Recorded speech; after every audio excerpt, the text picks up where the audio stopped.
माझे नाव बाजीराव मुरलीधर भाबड, राहणार जेऊर, तालुका मालेगाव, जिल्हा नाशिक.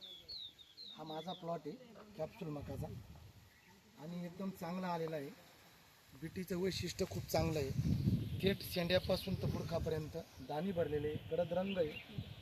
आणि जी बीटीमध्ये उदाहरण पाहायला भेटेल तुम्हाला, ही बीटीची जी शेंडा आहे, हा शेंडा पूर्ण असा ब्लॉक असल्यामुळे आळाई, लष्करी आळाई किंवा दुसरी आळाई जाऊ शकत नाही.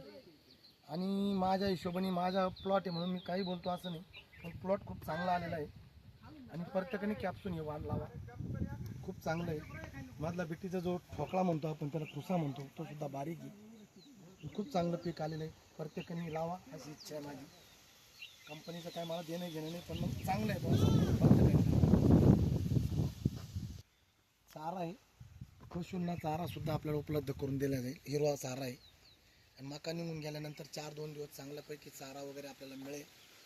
आणि उंची मापाती, बीटीची उंचीसुद्धा मापाती, त्यामुळं करायला काही हरकत नाही. म्हणजे आपला दूध व्यवसाय सुद्धा चालू शकतो, असं माझं एकंदरीत मत.